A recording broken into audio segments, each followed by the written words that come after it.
Hello students, today we'll take second part of chapter 2 History from Trade to Territory. Now we will discuss East India Company rule in India 2. Annexing a state. Annexing means Hadaplena. Let's discuss the tactful method used by the company to get control over a state. The company rarely attacked a state directly. They used a variety of tactful methods to gain hold over a state. One such method was appointment of residents in Indian courts. Residents interfered in the internal affairs of the state. Subsidiary alliance means Sahayak Gathbandhan. Now we will have a look on subsidiary alliance that company imposed on the state. Main principles of subsidiary alliance were any Indian ruler accepting subsidiary alliance with the British had to keep British forces within their territory and agree to pay for their maintenance. If the rulers failed to make the payments, part of the territory was ceded to the British.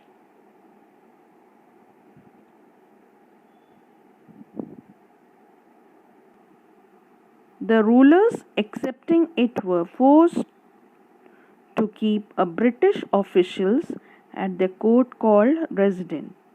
Tipu Sultan, the tiger of Mysore. Let's now discuss the rise of Tipu Sultan and his conflict with the company. Mysore grew in strength under the leadership of powerful rulers like Hyder Ali and his son Tipu Sultan. He established a close relationship with the France and modernized his army with the help of France. He used the rocket technology in the 1790s. Anglo-Mysore Wars. Let's discuss the end of Tipu Sultan. British fight 4 wars with Mysore in 1767 to 1769, 1780 to 1784, 1790 to 1792 and 1799. In 1799, Battle of Seringapatnam, the company won. Tipu Sultan was killed while defeating the capital.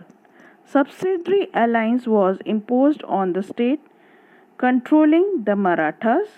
Now we will look into how the company contained the Maratha power.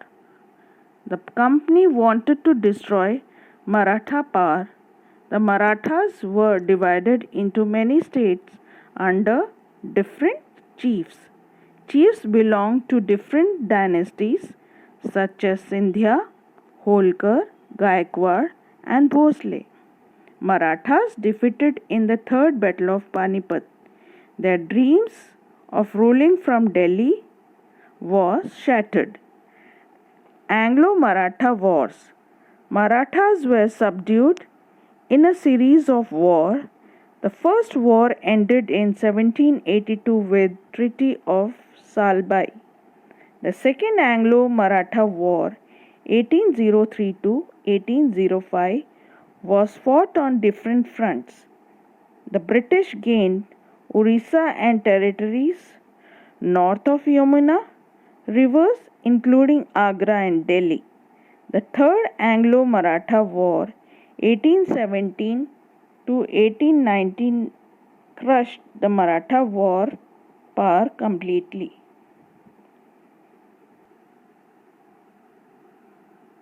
Peshwa was removed and sent away to Bitur near Kanpur with a pension. The company had complete control over the territory of the Vindhyas. Residence movement. The British had to face residents when they tried to annex a small state of Kittur. anti-British resistance movement led by Rani Channamma of Kittur. She was arrested in 1824 and died in prison in 1829. Let's have a look at the British camping in Afghanistan, Sindh and Punjab. British were worried about the expansion of Russia into India, declared war on Afghanistan, established indirect company rule there. Sindh was taken over in 1843. Punjab took longer because of the presence of Ranjit Singh. After Ranjit Singh's death, his son Dilip Singh continued the residence. Punjab was annexed in 1849. Doctrine of lapse. Now we will discuss the doctrine of lapse and reaction of Indian rulers. Lord Dalhousie was Governor General from 1848 to 1856 and introduced this policy. Doctrine declared that if an Indian ruler died without a male heir, his kingdom would lapse.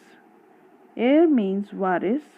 As a result, Satara 1848, Sambalpur 1850, Udaipur 1852, Nagpur 1853, Jhansi 1854 were annexed.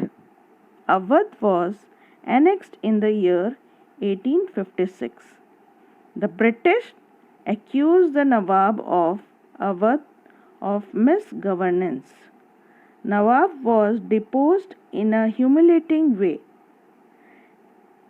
Enraged, the people of Awadh joined the Great Revolt of 1857. That's all for today.